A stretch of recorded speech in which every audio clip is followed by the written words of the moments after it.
Peter Pan, Pesadelo na Terra do Nunca. Se você vê esse filme, não vai ver, não clica, não, nada, cara, nada, você vai se estressar. Esse filme não é tão horrível quanto o Curupira, o Demônio da Floresta, mas por pouco. A ideia é muito boa, tá bom? A premissa do filme é muito boa. Eles pegam o Peter Pan e criam analogias com isso na vida real, onde em vez de ser um garoto, é um cracudo. Eu tô falando pra você, é genial. Basicamente, esse cracudo, ele sequestra crianças. Esse filme é aqueles filmes de terror que não dá susto e que não é de suspense. É aqueles filmes simplesmente gore, que simplesmente tem sangue aleatório a todo momento. Basicamente, Jogos Mortais. A questão é que Jogos Mortais ainda tem uma história acontecendo por trás e é um pouco criativo. Ele sequestra crianças. Daí quer levar para a Terra do Nunca. E você não entende no início se ele é louco mesmo, se ele é viciado ou se é só a desculpinha que ele usa pras crianças. Isso meio que fica subentendido. E a segunda criança que ele vai sequestrar dá um problema, a mãe do moleque ataca ele leva o moleque embora, mas ele fica todo desfigurado por causa disso. Daí, anos depois, muitos anos depois, aparecem os personagens, que daí é a Wendy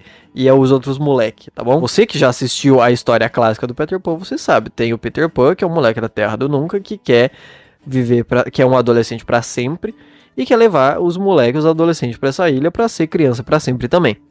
Nesse caso, um cracudo. Tem a fadinha também, Sininho, a Tinkerbell, que no Peter Pan clássico é uma fadinha de verdade, que tem ciúmes do Peter Pan, mas nesse filme é uma mina trans que foi sequestrado quando era um garotinho e ficou em cárcere privado se drogando e injetando nas próprias veias heroína, que tem o lindo nome de Pozinho de Pirim-Pim-Pim. Como eu falei, uma ideia genial, né? Mas executada por um idiota. Essa mina, o Andy, tem um irmão mais novo, e daí o cara sequestra esse irmão mais novo da mina. Basicamente isso.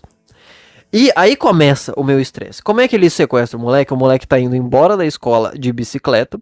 Tem um fio no meio do caminho, no meio do mato. Ok, beleza, acontece. Tem um fio, você caiu e fica ali no chão, beleza, você vai levantar, vai pegar a bicicleta e sair. Não, você fica deitado e fica olhando em volta e você vê um furgão.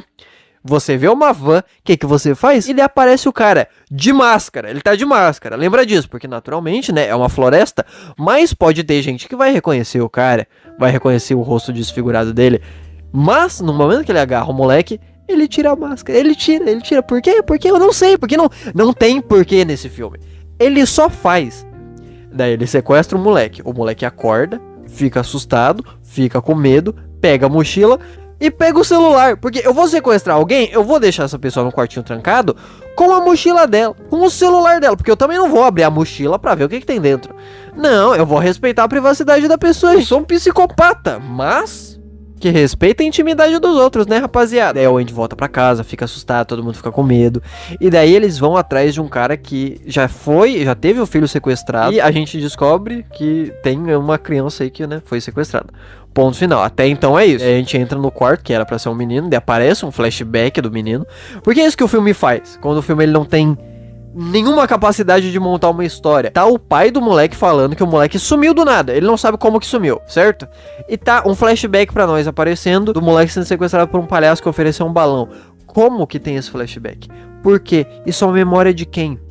Não existe essa memória, sabe por quê? Porque é o velho falando e o velho não... Sabe por quê que você faz um filme tão ruim, cara? Meu Deus do céu, como que você consegue fazer um filme de nada? Daí você entra no quarto do moleque e você vê que lá tem um monte de fadinha e tal, coisa rosa, e o moleque fala, ele dizia que gostava, então eu comprava pra ele, tudo bem. Aí aparece a mina no calabouço, lá na casa abandonada, cuidando do moleque que foi sequestrado. Que eu não vou lembrar, é o protagonista, bom, eu não vou lembrar o nome, é o protagonista. O moleque vai falar com o Peter Pan, certo? Daí ele acaba falando que ele tem um melhor amigo, porque aparece a foto no celular, deu pra entender? O que o Peter Pan vai fazer? Eu vou lá sequestrar esse moleque. Ele vai atrás do amiguinho do protagonista, pra matar, não pra sequestrar, pra botar eles juntos, certo? O que ele faz? Ele começa a matar as pessoas na casa.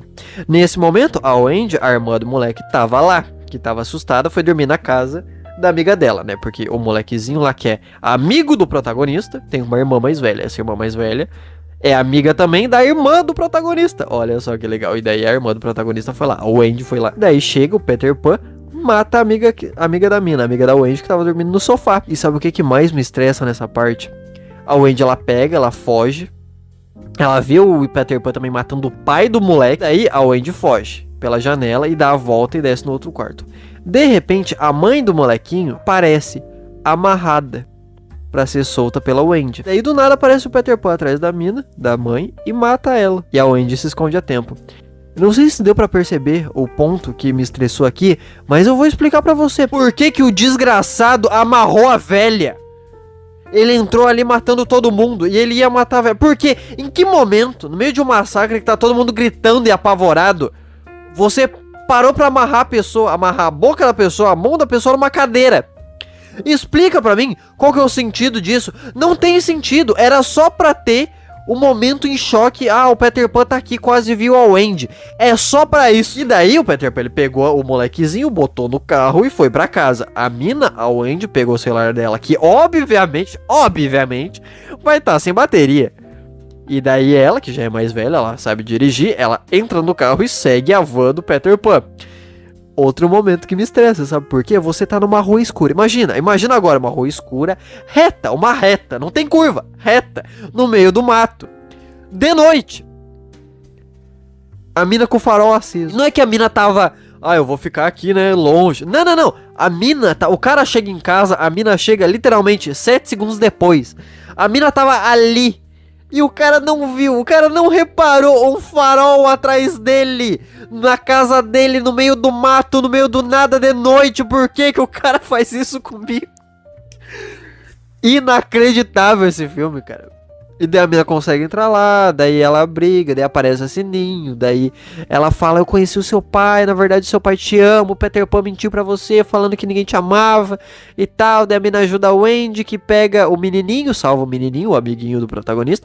Daí ela pega o irmão dela, e daí leva o irmão dela, tenta salvar. E daí tem outra coisa que me estressa. Os caras não morrem, o cara não, assim, não é difícil que seja tão difícil bater num cracudo. Como que pode ser tão difícil assim bater num viciado? A mina bate no cara, crava uma seringa no pescoço e ele fica vivo. E dane-se. Bate no cara com mesa, derruba o cara com coisa, bate com uma enxada no cabelo. O cara tá lá, vivão e vivendo. Sabe como é que o cara morre quando o moleque... E assim, essa cena dura demais, essa cena dessa briga, dessa perseguição da Wendy com o cara, com o Peter Pan. Mas dura demais, meu Deus do céu. E sabe como é que o cara morre? Daí com o molequezinho, com o protagonista, ele batendo no cara. Ok, uma mulher adulta não, agora um moleque de 14 anos ele consegue. Cara, por que que esse filme existe? Não faz o mínimo sentido, cara. Meu Deus do céu. Esse filme é um lixo.